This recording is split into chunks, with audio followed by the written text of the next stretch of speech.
episode one of a series where we're going to sit down and talk with your favorite creators here on TikTok. And so, obviously, for the first day or the first episode, we have Trent Reeds. So, Trent, thank you for being our first guest. How are you doing today? Hey, thank you guys for having me.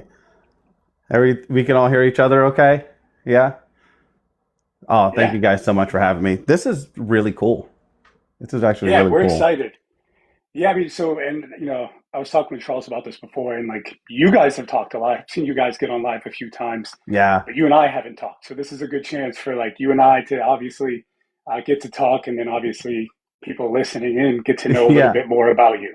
Yeah, it's great to meet you, Leo. And yeah, this guy has just been building a community. Every single time I see him, he's engaging with a new group. He's building group chats. He's building, offline chats. He's supporting the community. Yeah, It's wonderful. yeah, he's It's on. wonderful. This guy's Honestly, busy. it's for the love of the game. Like that's it. Outside of this, I don't have many friends or things like that I'm doing. I'm a dad. I work full time. Like that stuff takes up a lot of time, and so I do this because this is like a pet project for me. And I honestly, this community means a lot because I never thought that I'd be able to have this opportunity when I started TikTok. And Yeah. so, like, I just appreciate all the support that people give me, and I want to give that support right back. Yeah. You're Yeah, doing a great yeah, job. for sure. I mean, that's the And best before part. we dive in, I just want to let the chat know, as Leo is interviewing Trent, I'm going to be in the chat dropping some questions. So that way, you can, when Leo asks a question, if it sounds like something that's good for the chat to answer as well, I'll go ahead and drop it. So whenever you see a comment by me, just go ahead and take a look at that because it's probably a piece for you to answer. All right, All sounds right. good. All right, so we'll jump into it. So Trent, obviously there's three of us on here, so I'm going to guess that there's probably some viewers that haven't come across your content yet. So for Uh-huh. the people that haven't seen you yet, how would you describe the content you make here on TikTok? I like making engaging content by trash talking your favorite books. I treat each book like I'm having a gossip session with you, one Mhm. on one with someone. So like my favorite thing about some of the books that I read is that there's moments that are like controversial or moments that are tense, and you don't want to. I feel like you don't want to experience those moments alone. So I am having opinions open. Some of them are good, some of them are bad. They're all my opinions, and I like having read-alongs. I like having discussions while we're reading in real time Yeah, reactions to different events of books. So instead of your traditional book review, like I'm not a very organized person. My ADD is raging and I'm highly unmedicated. So my way of doing books is I'm just going to talk with you with where I am. I'm going to give you my real time, reaction, and you're either going to like it or you're going to not like it, but we're going to keep reading and we're going to have a good time doing it. yeah. And that's Well, one thing I really love is how when I'm watching your videos, I feel like, and this might be what happens, you just finished reading a section and you're like, I gotta talk about this. And you pull the camera out and you record your like initial reaction. And so I feel like I'm sitting there on the couch with you as you're reading this and you're turning to me and saying like, can you believe this? Yes, that's most of the time. That's the only reason why it takes me a long time to get through books sometimes is because I don't want to read it if I don't have the space to react to it. Because you never know when a twist is going to come. Like some books are predictable, but other books, you're like, it could be just a throwaway sentence from a background character. And you're like, wait, that moment mattered. And I think other people need to know that that moment mattered to me. And we can have a discussion all about a side character, you know, in real time with who's ever awake at the time. And what's most fun for me is like I'll post a reaction and then weeks later someone will pick up, like the conversation will pick up, and then I get drawn back to that moment. I get drawn yeah, back even with having, the end of the book already done. I can come back to that and be like, actually this moment I too remember not believing in the plot. It's worth it to stick through, and I feel like it just immediately re-engages the yeah, readers. yeah. I feel like your stuff is really in the moment, which is great because, like, I'll tell you, that's something I struggle with. I feel like everything is like when I'm done with the book, I'll talk about it.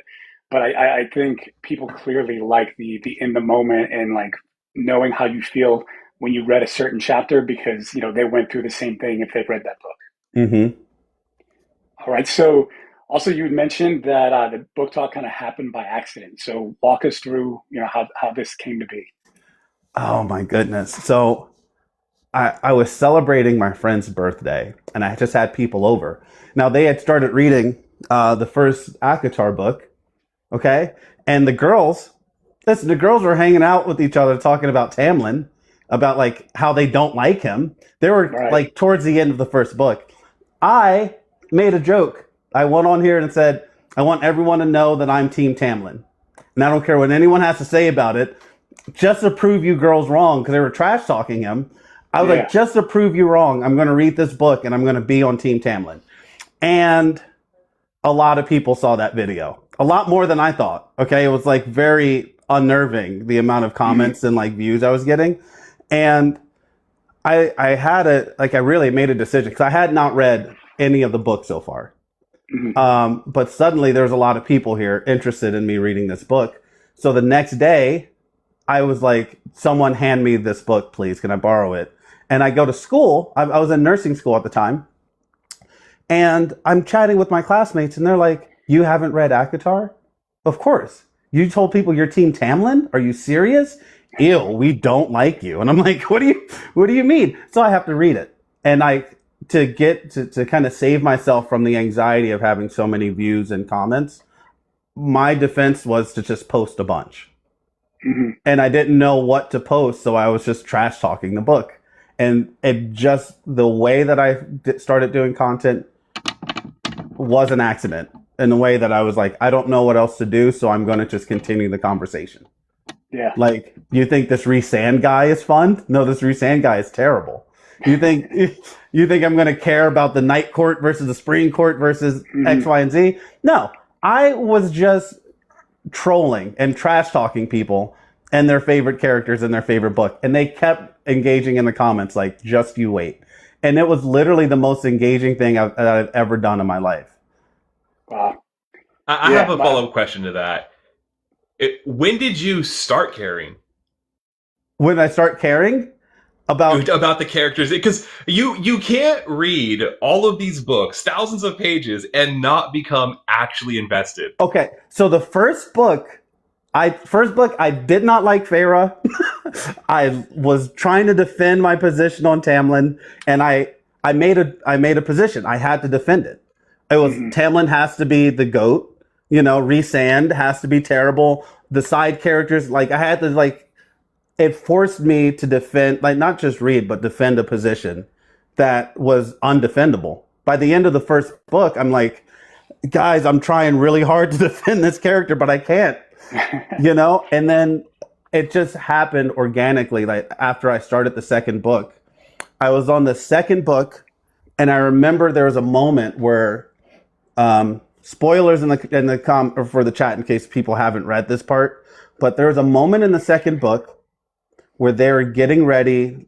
Tamlin and Feyre are planning their wedding, and they introduce some other character.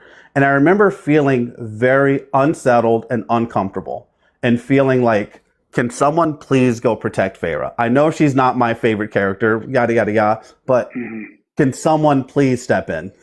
Because there's a lot of red flags happening. She's isolated from her family. She's in the Spring Court. What happened? It just felt like a very scary situation for a girl to be in. And I was like, I don't know what's coming next, but I now suddenly care so much about her safety and her well-being. And this book took a turn to where I was like, oh, this is light and whimsy. This is fun, to this is a red flag. Can someone stop this? And then once I got to, I guess it's chapter 13 in the second book, something happens. I don't even want to say it, because if you haven't read it, you're going to really want to experience that moment. Something happened in that book, and it's midnight. My place was dead quiet, and I turned on my camera, and I spent an hour screaming at my camera. Genuine emotion. Genuinely, like tears in my eyes, screaming at the camera, like, I can't believe you guys let this happen to this girl. Yeah. And once that happened, I was like, are these books good? Do I love this? Is this like the greatest thing ever? And since that point, I've been hooked. Like I've been trying to chase the dragon of caring so deeply about characters, caring so deeply about a plot that once something happened, that like it altered my soul. I really changed the way that I viewed the world based off of that one moment in that second book. Okay, that's awesome. So with the first video, was that talking about Tamlin? Was that your first video on TikTok at all, or just the first video diving into book content? No, I've made all different types of content throughout, my internet existence. When I first started, I was making exercise videos, like workout videos, and that's just because I liked music and I liked, learning more about videography. Like I just liked the idea of just setting up a camera and like coming up with shots. I have no training in, media at all. So photography and videography and stuff like that, like I've always been interested in. And but I'm a musician at heart. I've been a musician my whole life. So creating little art projects, I spend hours editing videos for 4 people to watch them. Like that's my jam. That's my comfort zone, is to spend, all day trying to line up the song to a clip. And like, do I zoom in at this part? Do I add an effect? For no one to see it. I feel you on that one, trust me. So really, that's how my content has always been. I made music videos, like guitar videos. I did videos where I would, teach guitar scales, or I do play-alongs. But really, it's just for friends and family, Right. like the occasional random would see. I did accidentally go viral once for a dance video that I did, where they're 2 of my friends, okay? And, I do a dance move where I push one of the girl out of the way and I say hi to another. And someone did a remix of that video, and woof, like millions of people saw it. And I was like, wow, untag me. Let the internet have this. This is far too much attention for me. So it wasn't your video, it was somebody took a video of you? Like my original, it's still on my page. It had something like 500,000 views in like a week. Someone else remixed it on Instagram, and it went just like, I still get sent this video because like a page will have like that video with like 50 million views, and I'd be like, Yeah. I don't, please leave that for the internet. That's way too much. I don't understand. That doesn't compute in my brain. The numbers and me, it's too much. Yeah, I'm sitting here thinking like somebody needs to find it and drop it in the chat, but I don't know, you may not want that. But that would be hilarious. So if anyone finds it, at least send it to me, because I need to see it. Right? Yeah. So the Tamlin video, how long ago was that one? How long has it been book content? So August, I guess it was like August 1st, July, August, like the first weekend in August is when I made the first video. It's not been that long. No, and for the record, I haven't. Not that I didn't read books. What I was the type of reader where I would just get a bunch of self-help books.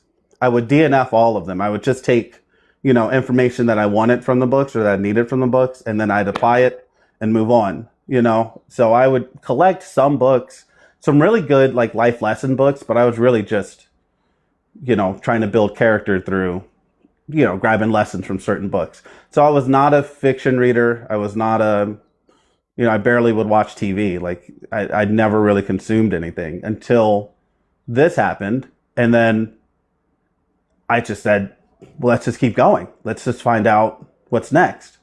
And so, as I kept going, I kept trying to find like different books. I didn't know, like I had this feeling like there was a meta out that everyone had read all the books and that I was behind, So people would bring up books like Red Rising, and I'd go, what's a Red Rising? And they'd go, you've never read Pierce Brown? And I'd go, right. No, I thought books were just fantasy. And this is what would happen. I would read 3 of these. Like I got to the end of the 3rd book, and I'd start making videos like, I love these books, but do we have any testosterone? Like, I just need. I'm so happy with the girly characters because I also read Fourth Wing, and I was like heavy into the female lead character fantasy realm, and I was like, please, can we just? Is there any other kind of books can you guys suggest for me? And that started me going down the Red Rising and Dungeon Crawler Carl road, Yeah. and once I got through Golden Sun, I was like, there are books for me. There are more books. There are more books. I want more. And so I've been learning what my balance is because I do like the fantasy books, but sometimes like a book like Quicksilver or, sometimes the fantasy just gets too much and I have to pivot to. Like right now I'm in a pivot where I'm like, I need more just straight immature action. So I need more DCC, which is why I'm jumping into that before I jump into something else. Right. Yeah, you'll get it there for sure. So then we're talking August is what? I don't know, like 8 months or something like that. So like you August, said, not been October, that November, long. December, January. Yeah, like 7 months. Yeah. And the last I looked, 13,000 followers. It's scary. I don't want to look at them.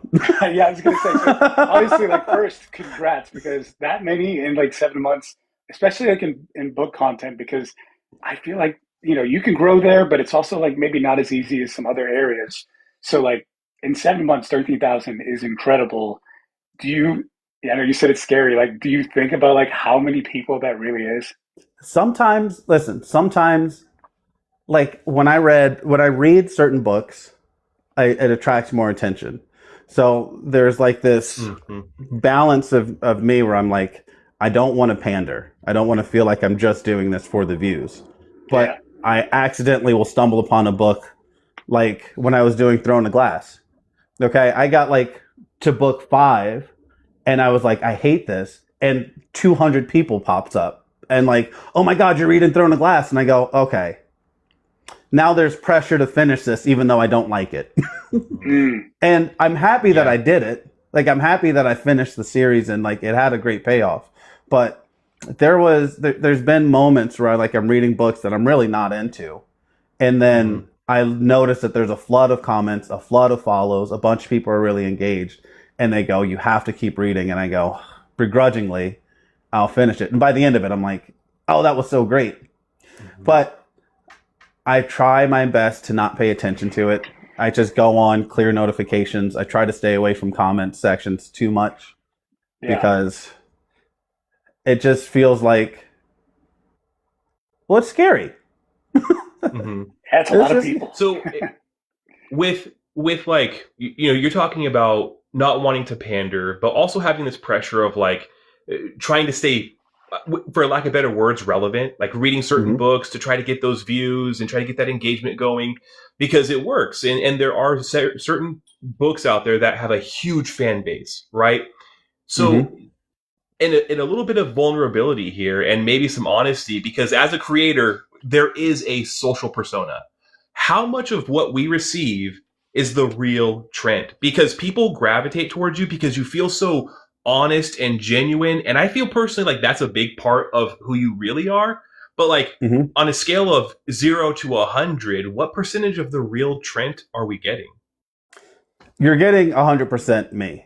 Like at the beginning, I would say maybe in like October or November, I was doing too much. Like August happened, like by month 2 or 3, I was doing too much.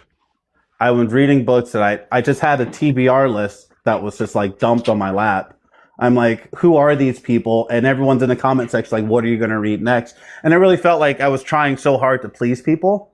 Like I had to make content to make other people happy. And then I was in the middle of finishing nursing school. My mom was sick. And I felt like BookTalk, that was fun for me at the beginning. I felt like it became an obligation because people were noticing, because I wanted to, have 5,000 followers and then 10,000. I wanted that. I was trying to really find that validation.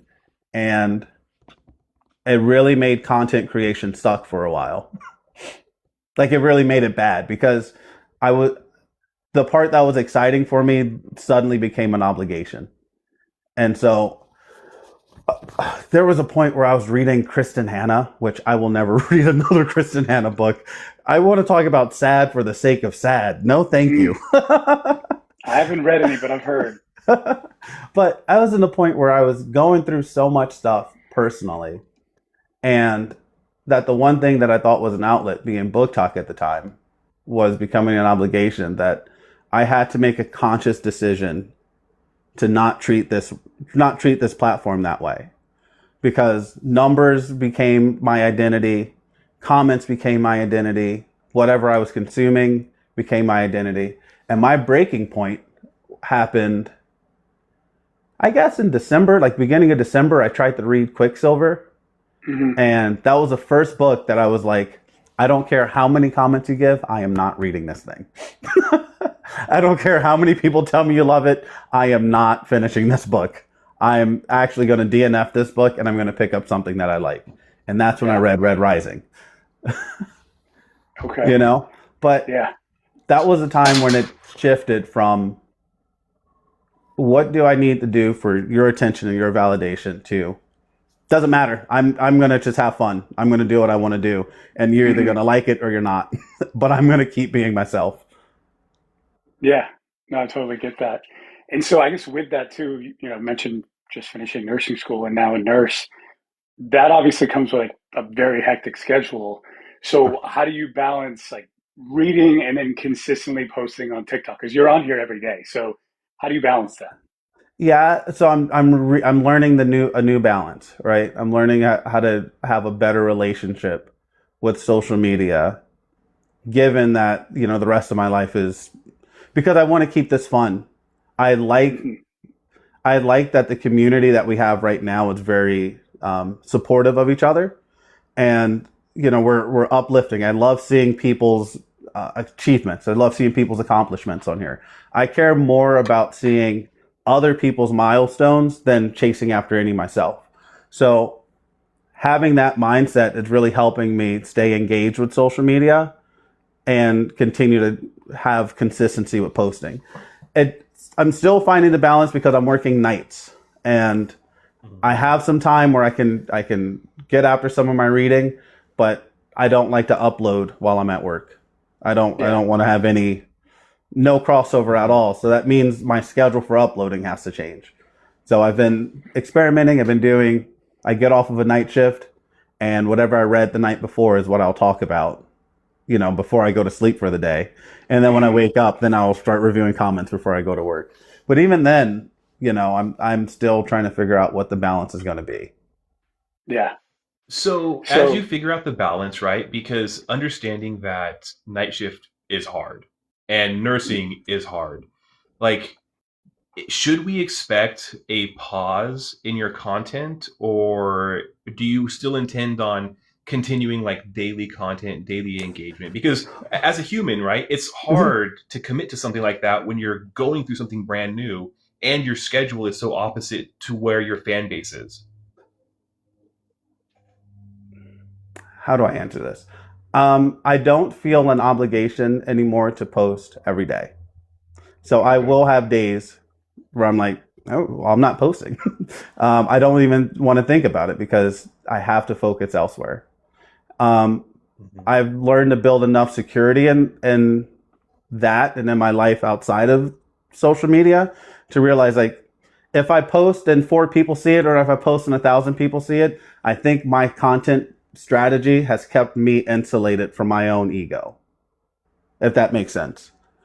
Like, it makes sense. And when you said, like, because you have to put your attention elsewhere other than work, where else is it going? So my mom is sick. My mom had, some of you would know this because I started posting her a little bit a few months ago, but my mom had a stroke right before I started doing TikTok, like BookTalk stuff. And in the midst of that, I've had to move her into a nursing home and then try to figure out how to coordinate care for her in the midst of all that. And So my time is I'll go to work and then I'll go take care of her, come home and sleep and try to figure out what the next step is going to be.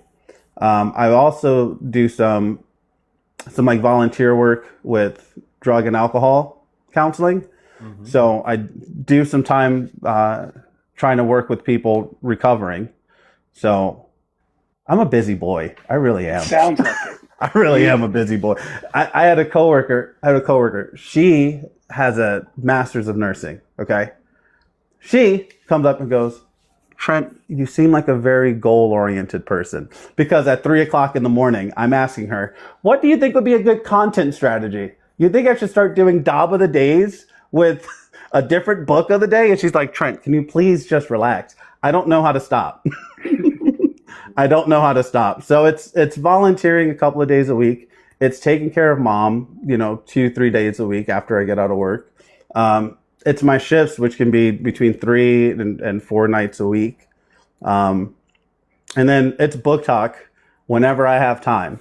And it helps that I treat book talk like I'm having a conversation with friends. Because it doesn't feel like if I post something and no one sees it, I'm just having a conversation.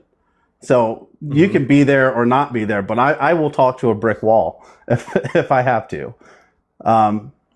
And it gives me something that's... So reading in general has been a very tough thing for me. In general, since getting out of high school, I'm going to give a little bit about my lore here. I used to play football, and I had about 17 concussions while playing football. Wow. And at the last concussion I got was actually, Mom, I had a concussion from football. I was driving to the hospital. My mom was taking me to the doctor to get checked out. We get into a car accident and I hit my head again. Like, God was trying to tell me, do not touch another football field, Mm-hmm. And well, after that last one, I couldn't read for my entire senior year of high school. So I would get horrible migraines. And so there was a couple of years where I used to love reading in school, but I couldn't. After a while, I couldn't. So I had to start focusing on other things. I would play guitar. I became a professional musician. You don't have to read in order to play guitar, and well, actually, not in the world that I was in. I didn't have to read a dang thing. And, so what ended up happening, a few years into it, I had a mentor come into my life. And the first thing he tells me is, you got to start reading again. I couldn't. When we had picked up Animal Farm, and he was like, we're going to try reading this book and figuring out a life lesson out of this. And I stuttered through just trying to have basic reading comprehension. Just what did you read? The animals, I guess. He's like, anything else? I'm like, dude, I don't have brain capacity right now. I partied as a musician and I hadn't read a book in about 10 years at that point. And through his mentorship, he introduced me to a lot of different books and a new way of reading, which was more, I'm having a realization, an aha moment while I'm on talking with you guys right now. This is how I learned how to read again as an adult, was that I would have to treat my books like I'm having a conversation with someone. I would have conversations with him all the time. We would read something and he'd go, isn't that crazy? And I'd be like, yeah. Why would the pig want to take over? What, the horses are the dumb ones? Aren't they the biggest and the strongest in the stable? And we would have discussions like that. And he would go, how does that apply to real life? I was working at a restaurant trying to learn how to apply life lessons through books. Dude, the turn in me figuring out getting my life together through books and working at a restaurant and through some of the lessons that he would throw at me, those lessons it's because of those lessons that I'm making content the way that I make content now, I think. Yeah. Because... So... Oh, go ahead. Sorry. No. What were you saying? You can go ahead. Oh. So, you had talked about how in your off time you do some volunteer with drug and alcohol counseling. And, Hmm. in high school you played football and you had these concussions, these brain injuries, severe brain injuries. And then in your 20s, you were a professional musician, which is like fantastic, fast paced life, lots of partying. And Hmm. then you mentioned this mentor coming into your life, right? Like, um, why was that? Why was that mentor there? Where did he come from? I'm so happy I get to talk about him. So he is no longer with us. I'm going to preface that by saying that. Corey was, I guess, legally my uncle, but he was my dad's ex-wife's adopted brother who was away in the military for most of my life. And when I tell you this is a matter of fate, I had, before this, let's say the year before this, the 2 years before this, like over the 2 years, I had moved out to Los Angeles, lost every opportunity in my life, moved back to New Jersey, was homeless for 9 months, bouncing between friends' couches, unemployed, chronically unemployed. I had gained somewhere around 80 pounds. I was horrifically depressed. I had no direction in life, and I was 26 years old, 25 years old at the time.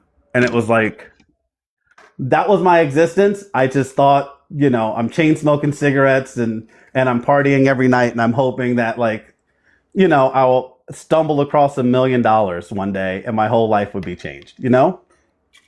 Yeah. And I go visit my little brother. Like, my little brother had a birthday, and Corey was there.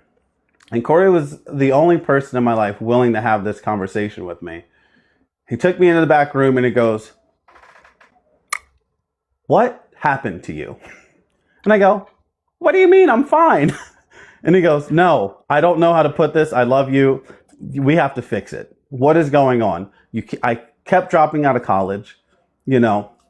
And he's like, "Okay, we're going to start with, can you just not eat candy bars for a week? Can we start there?" And I go, "Yeah, I can stop eating candy bars. I just can't stop drinking and smoking." And he's like, "Okay, damn." So that then started a 4 year relationship with him that he would spend about 2 to 4 hours a day. He traveled around the world, so he would get done his travels and call me, and we would spend hours just chatting. He was a therapist. He has experience as a therapist. He had experience as a counselor himself. He's the one who gave me the direction that I have in my life now. He spent a lot of time counseling me through a lot. Our big challenge that he had with me was, get your life together and let's travel around the world. That's where reading was reintroduced into my life. Because he's like, you don't even know where Mount Everest is. You don't know where Tokyo is. You don't know where India is. You don't know anything about the possibilities in life. So let's start with a few books. Let's start with a map. Let's start with just something to get your brain re-engaged on the possibilities of life. And 27 years at that time, I was 27. I had no direction and no plan. And he goes, "Let's just go around the world." So I guess it's 2019 or 2018. I don't remember the year. January of 2018, he says, "If you get enough money and you read," he gave me Animal Farm, How to Win Friends and Influence People, 7 Habits of Highly Successful People, The Prince by Nicholas Machiavelli, and 1984. Oh, and the Screw Tape Letters. If you get through these 6 books and you save up $17,000, you can go around the world with me for 2 months. Bet. I'm not good at much, but I can go to work. One thing I can do is I can go to work nonstop with just for no reason. Like, I'll do this. I'll work 100 hours a week just to see if I can do that. And over that period of time, we would read books. Sidebar. I'm going to do a segment on why certain banned books should be read. And during this time, I learned that books like 7 Habits of Highly Successful People, How to Win Friends and Influence People, The Prince, that these books they're viewed in a very bad light because they're tools of manipulation. You know what I mean? Like, they are books that are like if a girl walks into a guy's crib, it's a red flag to see those 3 books on a table. Yes. And sorry, let me make sure I'm on D&D.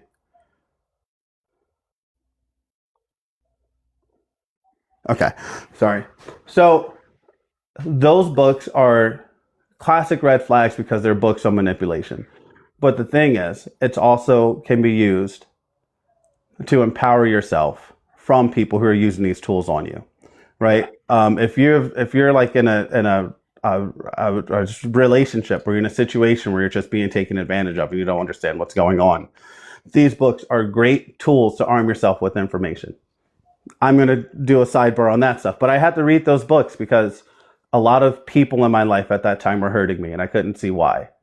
You know, a lot of people in my life at that time were bad for me and I didn't understand why. I kept being guilt tripped into doing a lot of things. I kept being, people pleasing to a point where, I was completely self-destructive. Not understanding why family dynamics weren't working. And I was trying so hard to show up for certain family dynamics. And I just kept getting hurt by them. Books like this helped me see that and helped empower me to make better decisions and better choices from my life. I'll digress back to January. So over that 3-month span, it was 5 months, from January to May, I worked an average of 80 hours a week at a restaurant. I didn't have a car, I didn't have a license. I would walk 30 minutes to work a double shift, and walk all the way back home so I can get in shape for this. And at the end of it, me and my mentor spent 2 months traveling around the world. We went from Tokyo to Nepal, from Nepal to India for a month, from India to Dubai, and Dubai to South Africa. And every step of the way, we had to go through some major life lessons. Like, every step of the way, it was, hey, you had this perspective on life. It's so different now. You see what respect and kindness looks like. Okay, yeah, I see it. Tokyo's a great place to learn about respect.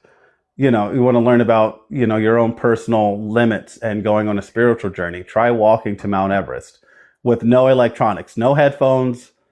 You're at 5,000 feet above elevation and you can't breathe because there's no oxygen. You learn a lot about yourself. Yeah. Spend 33 days in India eating nothing but McDonald's chicken and canned Cokes because you're scared of getting sick again, and seeing homeless children in the streets. You learn a lot about humility while doing this. And this is why ultimately I decided to become a nurse, because during that time I realized that me and my life, I'm just a speck, but I'm a speck who can make a difference if I tried. I'm a speck who can make a difference to one person's life if I put effort into doing so.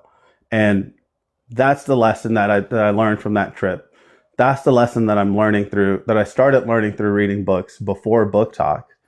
That's the lesson that I learned through re-engaging this part of my life that I thought was dead and dormant for so long. Yeah. So in the chat, they mentioned this earlier, right? They watched you on live write the first 4 chapters of a romance novel. Mm-hmm. You and we worked a little bit on the romance novel a little bit further. My question, I think maybe our question is when are you going to pivot from that and write this story? Because I can guarantee you that this isn't an isolated situation. And in fact, last night in a live that I was in, one of the things that came up about a controversial book is somebody had an appreciation for it because it has to do with children and there's a lot of abuse that goes on in it, is that she works with the prison population, right? Juvenile detention. And those books feel seen. I mean, those children feel seen because they feel like I'm not the only one who has been through this. I'm not the only one who's had this trauma. I'm not the only one I'm not alone. So with your journey, there are a lot of people who might not have gone through the same events, but spiritually, emotionally, mentally, the journey was similar. And I feel like the chat wants that book. Would you ever think about writing it?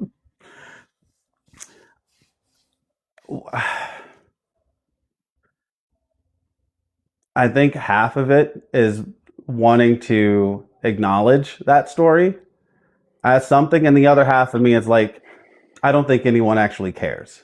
There's like you know, I I wrote a concept of it already, and I said if I was going to do, because I was brainstorming, and I said if I'm going to write a story about my life, what would I do it in? And I'd go, I it's called Take Stake in Your Own Life. And I was going to write it through major stakes that I've had in my life. My last drink that I ever had was when I had a A5 Wagyu beef steak, and from that steak, there was the next major steak I had was in South Africa, where I had a Black Angus steak with Corey as we finished our trip around the world, and that was like the next major moment, right? And then between that steak and COVID, Corey died at the beginning of COVID, and I was the last person to talk to him alive. So once that phone call happened that Corey died, I had literally the whole family. Did he sound sick? Did he sound, what did he sound like? I'm like, we were talking about Animal Farm. And like the next day I get a call that he's gone, and right before then I learned how to make my own steak. Like COVID had happened, I'd bought a bunch of steaks and I'd learned how to make myself my very first ribeye, And then when I moved to Arizona a couple of years later, in between Corey passing and me graduating nursing school, the first thing I did was put a steak on the grill to celebrate, Well, it sounds like this concept is pretty well thought out, and I don't want to keep glancing over this. Is that like I'm sorry for the loss of your uncle and important mentor, especially because it sounds like it was so unexpected. Like that's people who impact us like that, and grief is complicated and it comes back in different ways. And I'm glad you can talk about it because it's important to remember them that way. And speaking of your uncle, like, what would you think he would tell you about writing this story? If you came to him and said, from where he saw you at, drinking, smoking, eating candy bars, hopping couches, to going on journeys with him, to reading these books, and then coming to him and saying, like, hey, I want to write this book about what I've been through.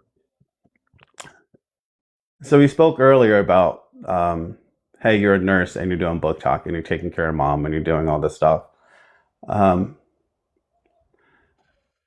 I feel like in my soul that there is an obligation to act if something is on your heart. Like, if some people in the chat will know that I will randomly DM them and go, hey, I think you're doing amazing today. Whatever's on your mind, it's not real. You're a great person. And I'll just say something nice. Because if it's on my heart to say something, I have an obligation to act, right? And this book has been on my heart to do for a year now. The problem is I don't know how to do it. I don't know how to say, hey, this is what I'm trying to say in words. So I give up. And the problem now that I've said it out loud, I must do it.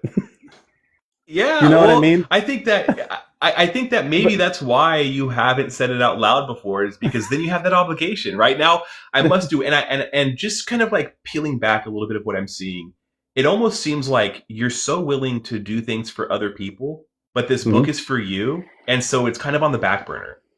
Like, I have all these other things to do for other people, but this thing that I want to do, I've already thought about the entire concept and it's written in my head. It can wait till later. Yeah, well, isn't that the troubles that we all have? Like, I will put your house fire out. I will know exactly how to fix your house fire. You know what I mean? I'll grab the buckets, I'd call help, I do everything. But as soon as it comes to me, I go, ooh, no.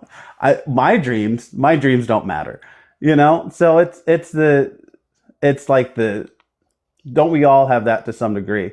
I think with this though, having the idea that this is going to be like, I have to reframe my own goals in order for me to accomplish them. So like, I want to buy a house. I've never bought a house before. I'm willing to do whatever it takes. I'm going to go get a second job and yada, yada, yada, figure out how to make that work. If I'm buying a house for me, that's not going to happen. So my grandpa knows this, you know, my dad knows this, my family knows this. So what they do is they go, wow, it'd be really nice to see you in a house this year. And I go, now I'm obligated.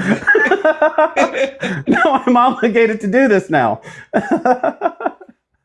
So another thing thinking about that story, I was going to say another thing about that story is, I know you talked about like there are people that would love to hear that story because they've gone through similar things. But I even think about like the other side of people who maybe know somebody going through things like that and reading about Corey and realizing that they could be that person for somebody else and getting that motivation from hearing your story.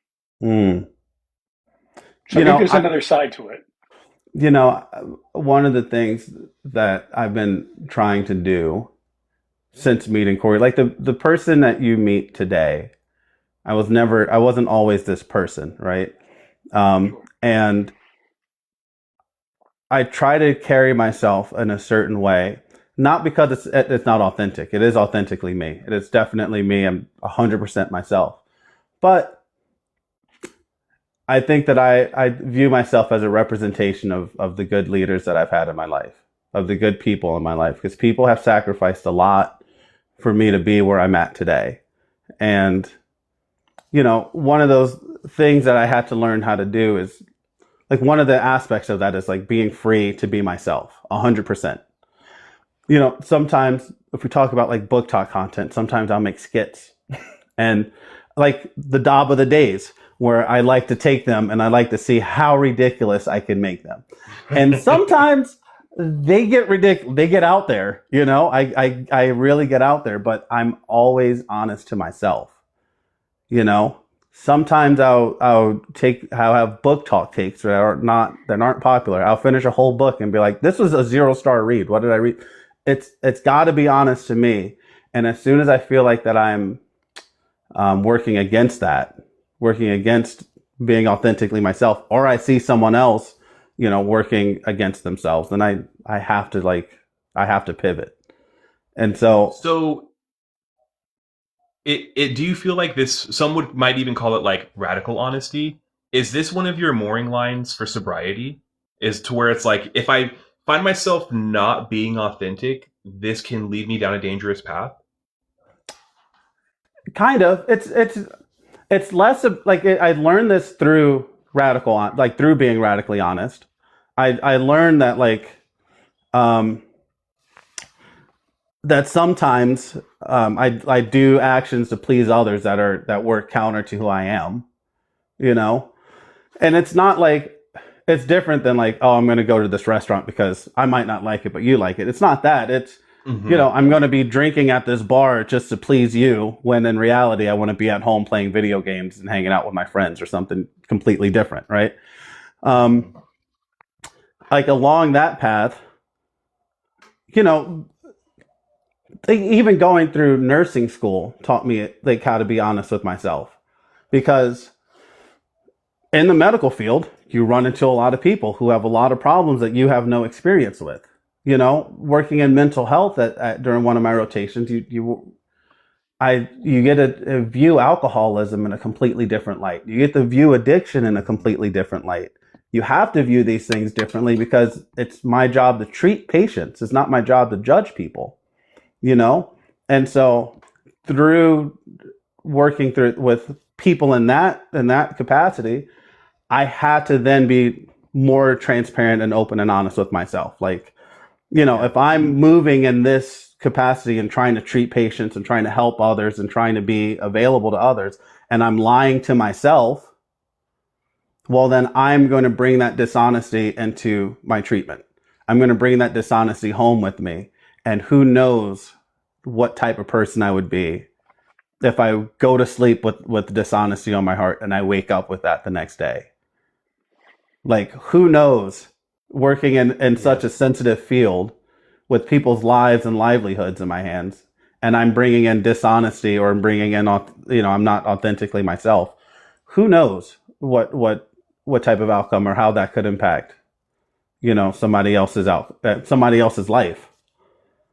So I learned the concepts of it, through some of the sobriety stuff and some of the mentorship stuff, but I learned it mostly through treating people in a high acuity, like in a tough situation, where you're dealing with alcoholism, you're dealing with addiction, you're dealing with mental health, you're dealing with people at the worst days of their life. Mm-hmm. You have to show up honestly and be willing to face those things with them. So with that, turning things around and getting sober and kind of getting back on the right track, I guess jumping back to reading, how has that affected reading and like the way that you connect with stories?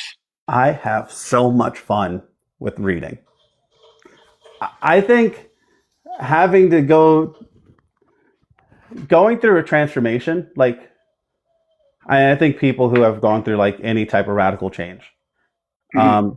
You have to face yourself in a way that it's not always comfortable. And after going through that for a while and learning all the things that you need to learn, you learn how to have fun with life. And books are so fun. They are so engaging. You have I like a book so much more than I like TV. I like a book more than I like a movie. I genuinely don't know what I'm about to read. Like, my favorite part, this is why I sometimes avoid other book talkers, because I don't want to know. Just hand me the book and tell me to read it. I don't want to know. I don't want to know anything about the characters. I don't even care what the genre is. I just want to experience whatever the story is going to be. And I like a book series like Dungeon Crawler Carl. Like, I had no idea what I was getting into. Okay, here's a guy, here's a cat, here's an audiobook. He sounds like the guy from Emperor's New Groove. I think that's funny. Yeah. And then 4 books later, I'm crying with the characters. Like, what am I getting into? Why am I so emotional? Or a book like Project Hail Mary. I did the audiobook on Project Hail Mary blind. I don't even think anyone recommended it. I just went, What is this book? Incredible audio. And I got to the end of that book and I keep my camera, like I just put my tripod up and I was like, I just finished this book. And I'm bawling, crying. And it's so genuine because I'm like, stop crying, please. I wasn't expecting it. And it's just, I think books have helped me re-engage with my own imagination in such an authentic way. I feel like books have offered me a roadmap back to my soul. They've offered me a roadmap back to my own happiness, to a place where I felt like you remember reading books in the 6th grade and the 5th grade, like Goosebumps and Animorphs and like A Series of Unfortunate Events. Like, you remember those books when you were a kid where you're just laying on the floor, just flipping through like Harry Potter for the first time, and just like your mind is just filled with this new world where like the reality outside the walls really didn't matter. Like, that's what books have done for me over this last, 7 months? I think in the last 7 months, I've read about 50 books. Wow. That's incredible. That's a lot. What? Really, cover to cover. Yeah. So, like, every time I get an opportunity to get into a new books or a new book series, it's like I can't wait to figure out what's in. I just started this book. I can't wait to figure out what's going to happen in this book. I have no idea. I can't wait. I can't wait to figure it out. I can't wait to get to the end of that book and pick this one back up. All right, David Galusi, I like to call him, my little David Galusi. was in here earlier. Yeah, what a guy! Mine's what a guy! upstairs. The audiobook is depraved. Okay, Okay. I'm on my second listen Not through. just the audiobook. So it's like there is an abundance of creativity out there. There is an abundance of just like there's so much life that can be experienced through these books. And then my favorite part that's happened of this whole book talk experience, my ability to talk to people in public has completely shifted. I will sometimes just go to Barnes and Noble just to see who's hovering around what book section and go, "Hey, did you read Red Rising yet?" Yeah. "Hey, did you read this one yet?" Yeah, I haven't started this one yet. What do you think? Like, I would just listen to people's opinions about books. Like, That's retiree behavior right there. Yeah, it is. I haven't done it, but honestly, it sounds like a fun idea.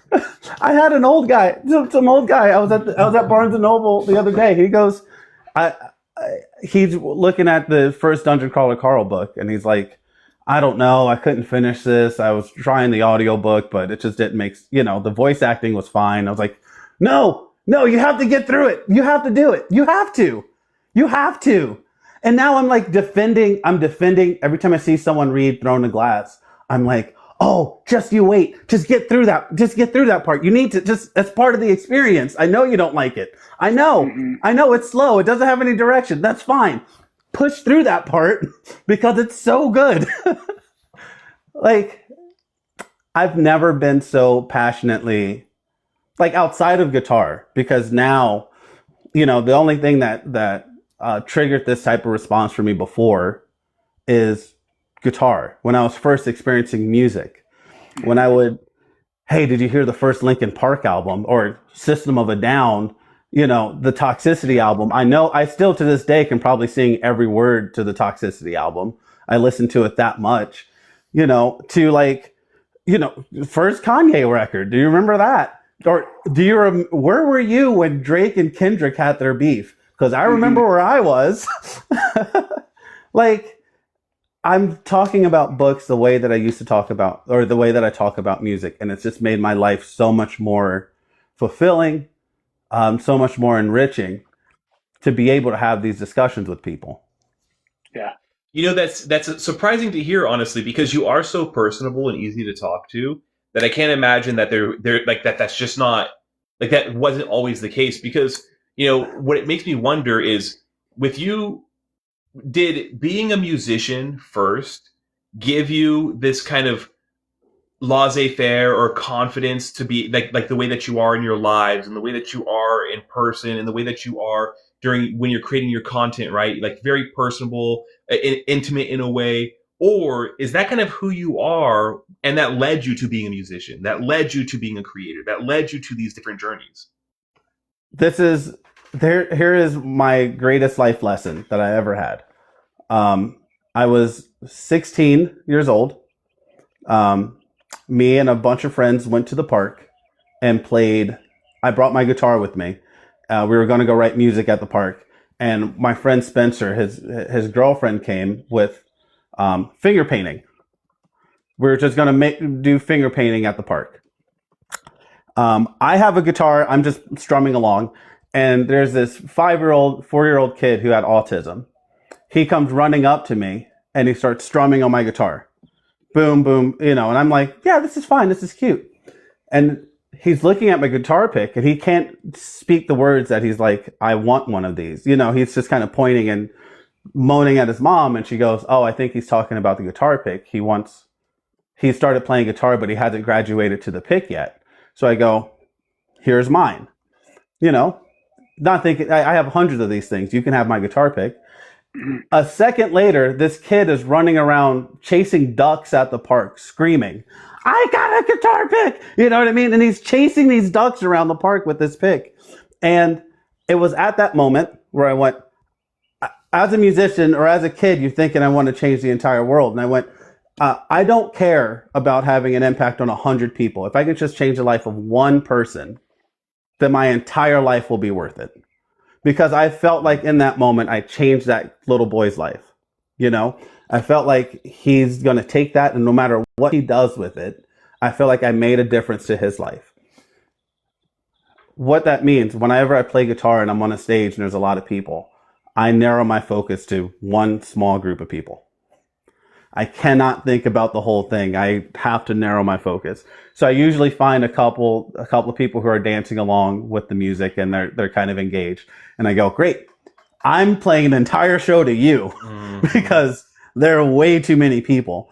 And that's what I do with Book Talk and content now, is I'm not having a conversation with 100 people. I'm having a conversation with one or two. You know, there's people who engage. If I read a certain book, there's one or two faces who are in the comment section, and that's who I'm having a conversation with. You know, there's being able to shrink my world to just to narrow focus in on just one or two things. The rest doesn't. I try not to pay attention to the rest because it gets too overwhelming. Well, I want to point out 2 points here. Is we're getting to the end of the interview. So chat, get your questions ready for Trent because we're going to do a Q&A in just a couple minutes. But also, I want to just like give you your flowers because definitely, personally, you've impacted my life. Even looking at this through it's social media, it's TikTok, it's a specific part of TikTok called BookTalk. We've never actually met in real life, and yet I can say when I'm 60, 70 years old, I'm going to remember Trent. And you might still be a part of my life by then. I don't know. But that's why BookDad and I were so adamant that you were the first person we interviewed and that we had to interview you because there's a lot of amazing creators in this space. But you particularly are touching people's lives and you don't even know it. When I jump into your lives and I see the way that you're talking to the chat and the way that you're talking to these people, you're just talking to your friends. And they feel the same way. They don't feel like they're fighting for your time. Like you just evenly give your attention to everybody. Yeah. Take a second to accept that. Thank you. I really appreciate you saying that, Charles. I feel that, in this book talk space, like when I first started making content, I didn't know what book talk was. When the book talk, when the girls started popping in and, everyone started popping in, and I saw your job of the day and I saw the way that you interact and you build people, you build community, you build people up. It's so naturally easy to gravitate towards you as a person. And people like you, I think Cozy Spawn Point was my first book talk friend. And it felt like he and I started around the same time. Like I had one go popular and he was the first face that I saw. And I feel that seeing your guys' success, you, Lex, I forget her handle off the top of my head. She does her lives, right? I feel like seeing you people grow and continue to engage, I feel there's an immense sense of pride and like camaraderie. Like I feel connected to you guys in a way that I don't feel connected to my people in real life. And I feel a sense of pride for your guys' accomplishments in a way that I don't feel for my own. I go, this is so exciting. You just reached 5,000 followers. Heck yeah. Get your flowers, I go on Cozy Spawn Point's live or page and he's like at 25,000 people. And I'm like, what are you doing? It's so crazy to see. Like he's going to be at 100,000 followers like in no time. I can't wait to see it. I love seeing its success. And I feel like this community has brought us all together and brought the right people together, the right personalities together. And so thank you. I appreciate you guys so much for getting me onto this space, and Interview number one. That's so crazy. Now, I know we want to give the people in the chat, a chance to ask some questions. I did want to ask one last question. What do you hope that people take away from your content? Be yourself. Get away from the numbers. Get away from the external validation. Be yourself. Content creation is hard. Having the numbers go up, down, left, and right is hard. Having the algorithm shift on you is hard. Just be yourself. Get away from the numbers. Get away from everyone's posting strategies and I need to post 100 times and use the right hashtags. Make the videos that make you happy. If you make the videos that make you happy, you'll never have any stress with it. And if it gets stressful, like you get a video and it starts getting a lot of views and it starts to get stressful, make more. Just make a bunch more. You can't care. You just keep making them. Yeah. I think that's really good advice, but I think also it might be one of the hardest, right? Because as humans, we enjoy that validation when we start seeing those numbers go up, and we take it hard when we see those numbers start going down. And it's so easy to just fall into that trap of like, what did I do that was successful? And sometimes it's just lightning in a bottle. So I think like I really appreciate that, is to just be yourself and get away from the numbers. Like, do what you enjoy, make what you enjoy, and people will enjoy it. So we've already got a couple of questions in the chat. Let's see. Yeah. First off, Shane said, yes, sir, closer with book talk friends than in real life friends. And I 100% agree with that. And his question was, my question is, what your number one or top of the list for book series you recommend? Book series. Okay. Right now it's Dungeon Crawler Carl, hands down. I think DCC it's a unique experience for me. It is comedic, but also it's funny at the same time. Each book has a different experience throughout it, although you have the same core characters of Carl and Donut. As the series progresses, it gets more mature in a way that makes sense. Hands down, it's my favorite series in this moment. But the series that got me back into reading, that started this whole thing, was ACOTAR, A Court of Thorns and Roses. I think at least the first 3 books. The first book is mid. I will admit that it is a 1.5 star read. Okay, the first book, especially after reading other books, I can see your followers dropping. The second book is so good that it makes the entire first book make sense. Like, the second book makes the first book make sense, and I love the way that the third book kind of wraps up the trilogy. There is more books. I know it's not a trilogy. I know it's more, but if you just read the first 3 of that series, you will have a wonderful experience going through those 3. And now we have Cass. What is one book you've read since starting your TikTok that you absolutely had to share with family? Great question. Project Hail Mary. I've bought copies of Project Hail Mary just to send to people and say, you just read this now. And they go, I don't read books. And I go, just read it. Oh, you don't read it? Fine. I've bought the audiobook and sent it to people. Yeah. Okay? What was it about Project Hail Mary that just like you're like, I need to give this to people? I have found my favorite genre of books, or my favorite type of book. Project Hail Mary does it, and 11/22/63 does it, where it takes a central character and explores personal relationships, one-on-one, 2 people that are, or 3 people, a small group of people going through immense conflict together. Big world building, multiple point of views, all that stuff. Not as appealing to me as just one-on-one, 2 buddies going through the end of the world together. And Project Hail Mary explored friendship in a way that felt so authentic and true. It felt like that's the type of relationships that I'm after. Give me one buddy who's highly motivated, and what can we do to take over the world today? And I felt like that's what Project Hail Mary gave me. You get Rocky, and you get them at the end of the world and say, we had to figure out how to save each other. And the end of that book was so satisfying to me because, yeah, it made sense. You have two friends who are going to now live the rest of their lives together, making a difference for a next generation. Beautiful. I could not imagine a better story. Now, Speaking of earlier, friendship stories, the cozy spawn point. Oh, go ahead, Leo. oh yeah, it's on topic. So the earlier when you had mentioned Project Hail Mary, somebody asked in the comments, and I was remembering, did you watch the movie? And if so, how did you feel about the movie compared to the book? I did not see the movie because I just don't have time to go to a movie theater.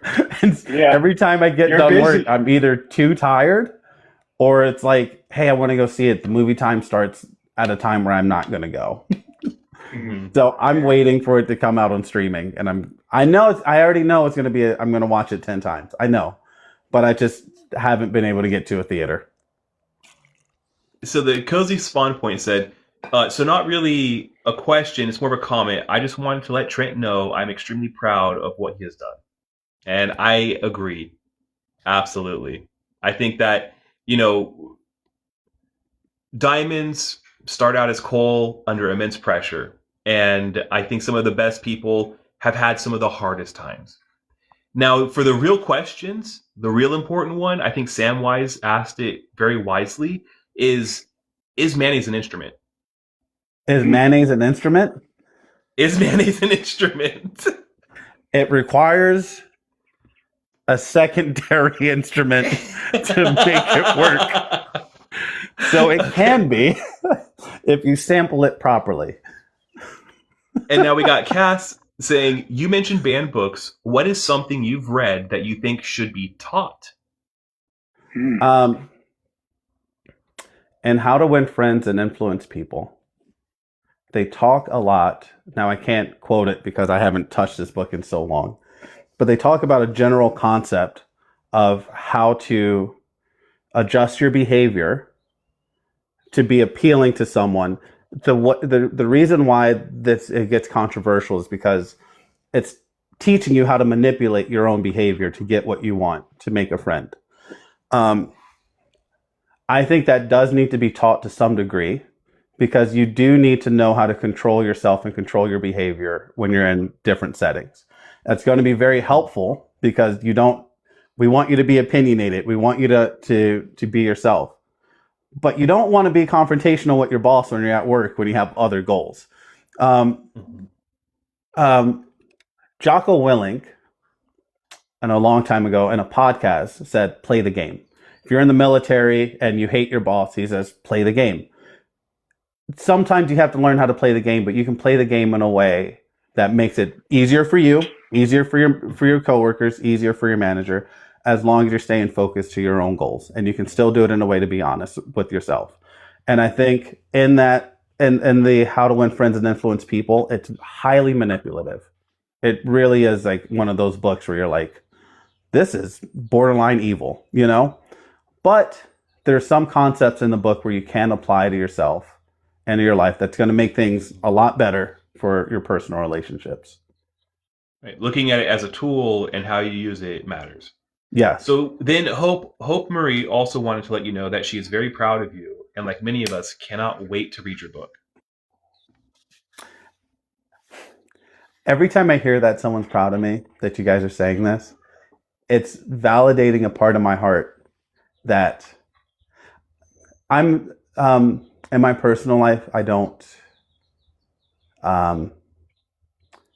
have many people to say that to me often. And I've worked very hard over the last year. It's been a very tough year. So being where I'm at now feels very good and feels very validating. And there's a lot of people in my life who I wish were by my side while I'm in this chapter right now. And it feels very good to be seen. So thank you all.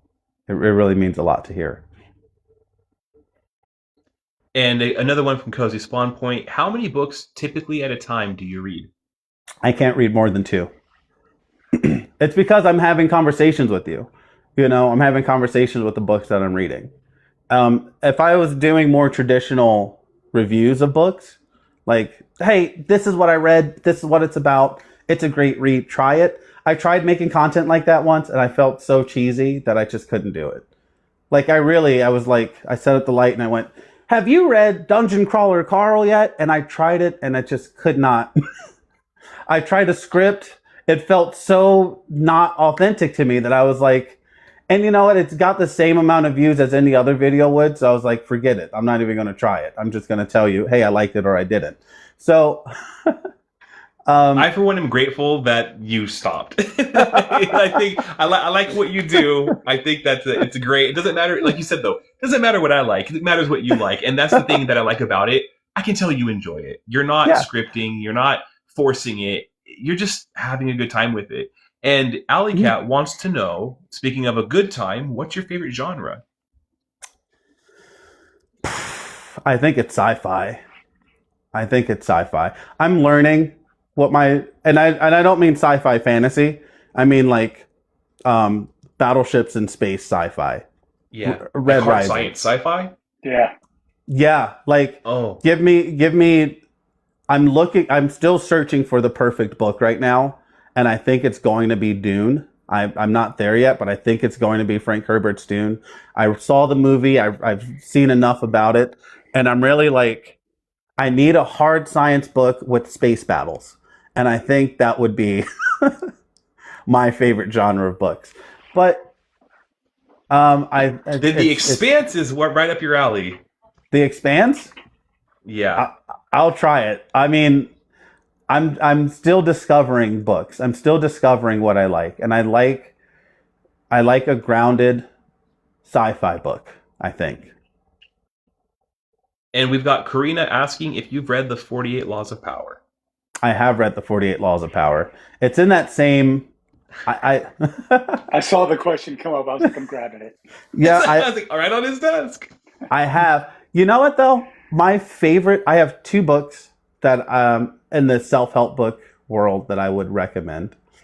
The first book is a book called "The Score Takes Care of Itself."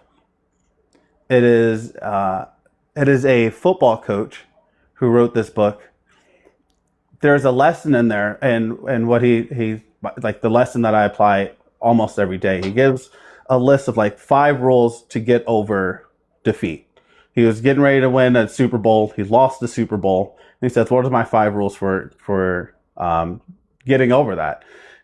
Essentially, he lists: don't accept too much condolences. Like, accept them, but put limits on yourself before you do that. Plan for the next encounter. You know you're going to get up in battle. So after you've recovered, make a plan for how you're going to for what you did wrong. Make a plan for how you're going to re-engage.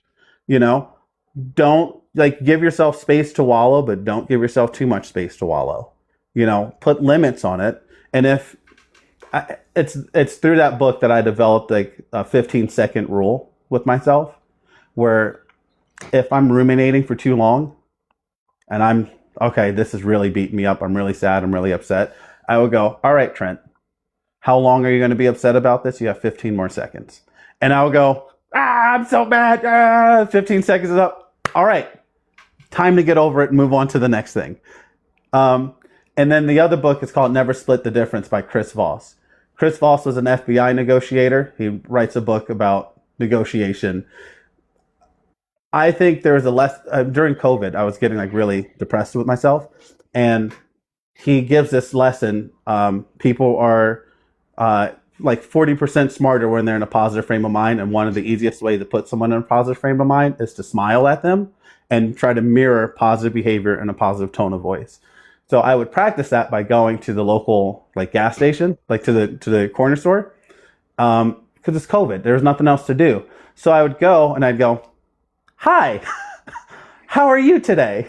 And I would force the body language. And what ended up happening was, over time, I would go, the people behind the counter would remember me. They would remember my name. They would remember my face. I would remember them. I would have engaging conversations with people. And at a time when everyone was so isolated, I used the skills in that book to learn how to engage with people on a face-to-face level again at the end of the world. It was that book changed my life for real. And then Cass is also proud of you. And Kels has said that she loves the vulnerability is beautiful and that she is proud of you and the fact that we are all proud of you. And there's a question from Terry T. Rex, which is, can you play the guitar riff from Come Together by the Beatles? I can. I don't have an amp and stuff with me now, but I'll play it tonight and I'll make a video for you all. Please post that. I'd love to see that. And Shannon Pages, it kind of a little bit, you've talked about it a little bit, but maybe it's not your favorite. What's the favorite lesson you've taken from a book?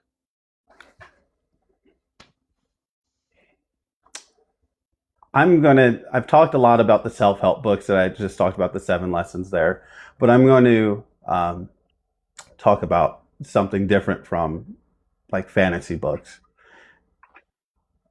You can't judge a book by its cover. And I mean that the more open you are to having a good experience with a book, the better the experience is going to be. When I read Throne of Glass, I was very open to having a good experience, although I didn't know where that story was going. Like half the book series, I was like, okay, there's something happening. I'm open to it. I'm trying to remain open-hearted and open-minded to this, but I don't know what I'm supposed to be experiencing. And that allowed for me to absorb other parts of the story that I wouldn't normally absorb. Even with taking Fourth Wing and that whole trilogy, I walk into it, each book not knowing what it's going to give me, but being open to having a positive experience. That's helped me immensely throughout life and through reading too. All right, we have the last QA question, and then we've got 2 final questions before we end this. The last QA question is, Trent, from Aaron, should I read DCC? No, you should do the audiobook for DCC. You should use your Audible credits. You should go get the audiobook, and you should let that book be told to you. I agree. I enjoyed the books as I read it, but once I got the audiobook, I'm like, oh, this is a whole different thing. Yeah, whole different experience. So, final question here is, where can people find you and follow along? On TikTok, I am Trent Reads. I wasn't planning on that. First, I was... God, I don't even remember what my first username was. It was something random. Something about pandas. So you can find me on TikTok at Trent Reads. Instagram, I'm Plot Twist Trent. I have a link tree in my bio if you want to find other pages. That's where you can find me. All right. Well, okay. Trent, I really appreciate you're willing to come on here, and also for the level of vulnerability that you showed, right? You're a very charismatic person, and it's so easy to talk to you. But I think something that a lot of people really enjoyed was that it wasn't just books, and it wasn't just the creator that we got to see. We got to see Trent as he really is. Bookdad, anything else? Yeah, no, this is great. I appreciate you getting on here with us, being the first guest. You know, there's only one first guest, so I think we got the right guy for the first episode, and I think the bar is set high for episodes moving forward. So I appreciate it. Hey guys, thank you so much for having me. Thanks so much for having me. I'm so excited to see how this keeps progressing. You guys are the best. I appreciate you.